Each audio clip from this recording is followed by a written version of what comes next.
Nako, ano yan? Wala pa kayong cage. Nako po, tagsipag ngayon. Let it hang, hang. Good morning mga lods.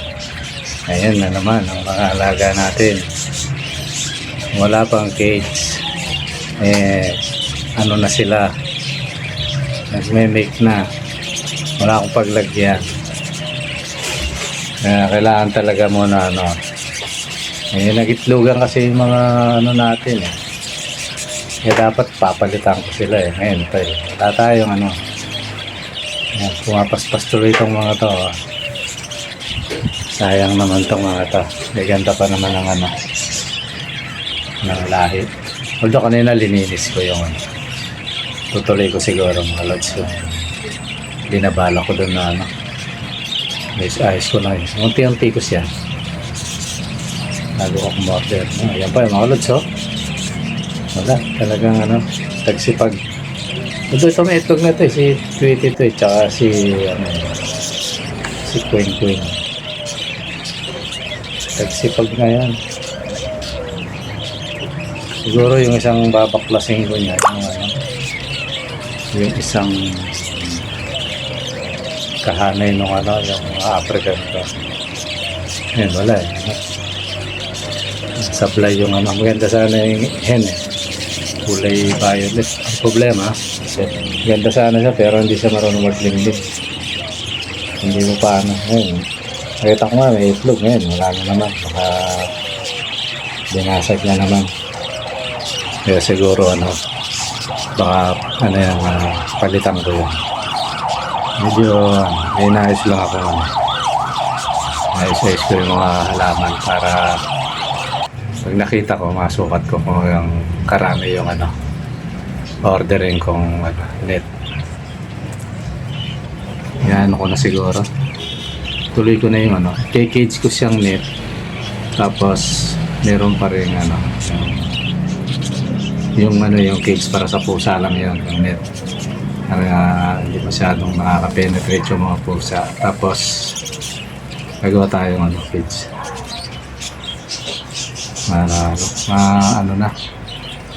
maayos na rin kasi ibang halaman ko mga lods nakit ko sa bubong.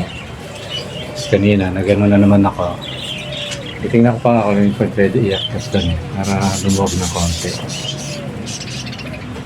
Ayun mga lods, siguro sa mga darating na araw nakikita nyo na tsaka ako na ipakikita pag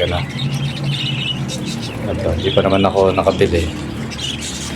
Ipon pa lang ng pambili kasi yung sideline natin pakunti-kunti lang. Kaya mga lods, antay-antay lang. Kita mo mga lods ang gagana nilang kumain.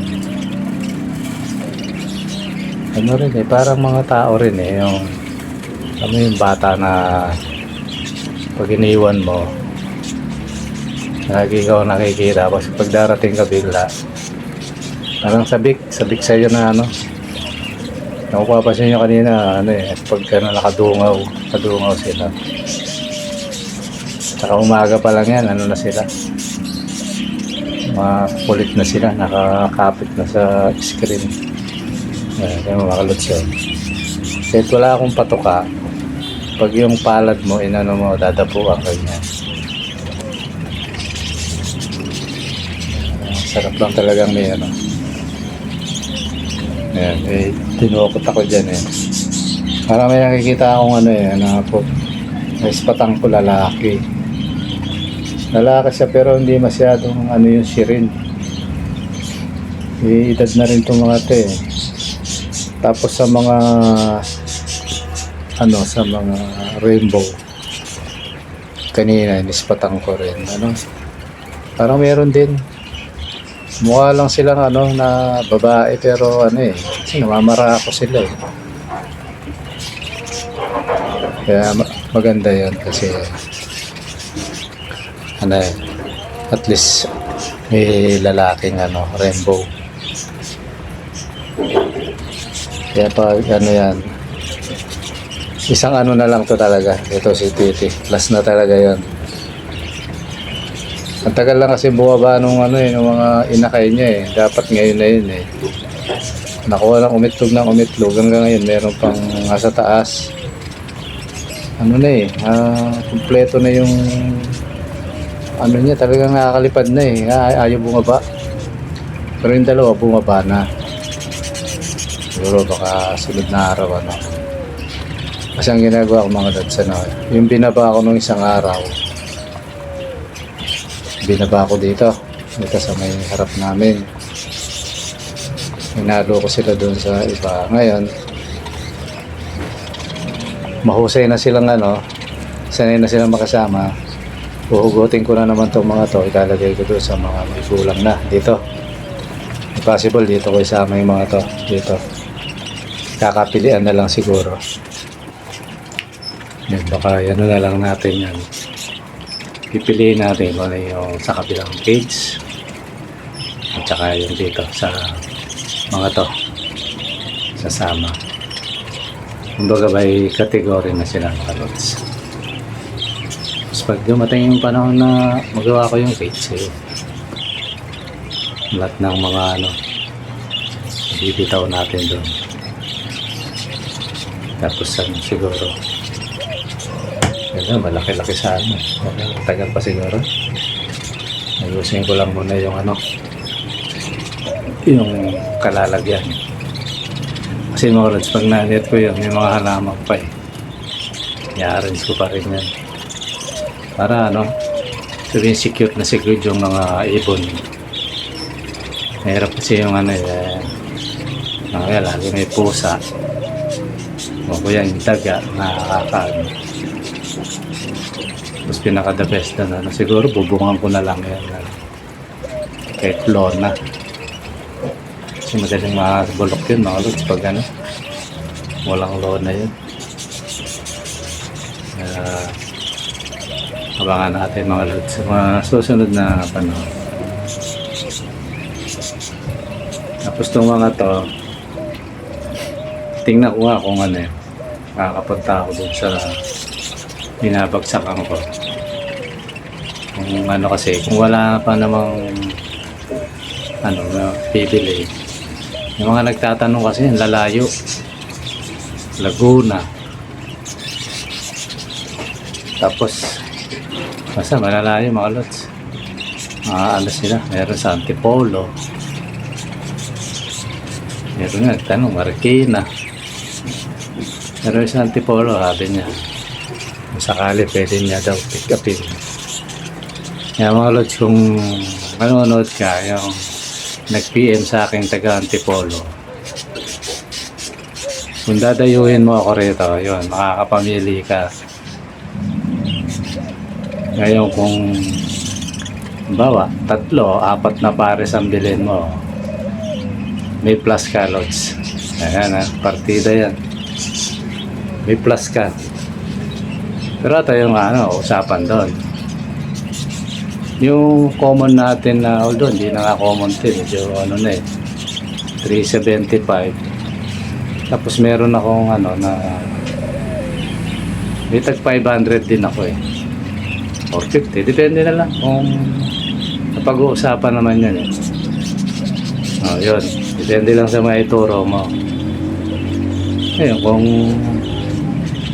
4 na pares binili mo eh, aba eh may plus ka loads ayan yung sabi niya ano bumotor daw niya pwede niya raw pick upin okay loads kung 4 na pares may plus ka sa akin plus na ibon yung sabi may dagdag na ibon ayun tayo mga loads basta taga-subaybay natin dito sa channel natin eh pinagbibigay natin yan. Siguro ganun na lang gawin ko mga lods. Yung mga ano, pati rin yung ano, mayroon din ako kausap sa Malabon eh. Lods, taga Malabon na naka-PM din kita nung isang araw. Sabi mo puro babae yung kailangan mo. Pag pumunta ka lang dito lods tapos Bali, ba, 3 pares bibilin mo. May plus ka. Ganon. Pare, plus 1 bird yan, ganon. Ganon ang partidahan natin, mga lord. Para, ano, natuwa naman yung mga bibili. Pero kung 2 pares lang, tapos ang tag 370 bird, siguro wala. Pero kung mga 3 pares, yan, hanggang 4, yan, may plus 1. Plus 1 bird, mga lord. Ano, matuwa naman yung mga bibili sa atin. Kasi meron naman minsan kasi mga lods ano eh, okay naman sila yung impression mo ganito, siguro naintindihan niya yung mga mag-iipon na mahirap din mag-alaga. Ayun, dagdagan yung bayad mga lods. Eh, sa mga ka-idol natin na taga-subaybay natin, pag naman sila yung ano eh, dumayo dito, basta usapan ha, pinakamababa 3 pares plus 1 bird, ganun lang usapan natin. E di kung gawin mo 6 na pares, di bibigyan tayo 1 pares, ganun. Pag 4 na pares, 1 bird din yun mga lods.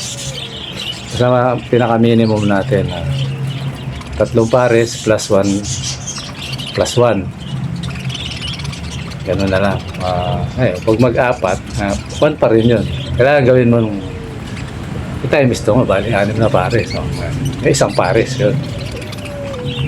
Ganun na lang mga lods para ano, maganda yung labanan. Kaya ano yun, ano ba, binili mo yung medyo hindi naman kamahalan ipon dito lods. Saktuan lang. Hindi naman African lovebird to eh. Hindi naman kamahalan niya. Halimbawa, medyo mataas yung napili-pili mo, o bibigyan din kita ng isa na mataas na klase. Meron ang labanan natin mga lods.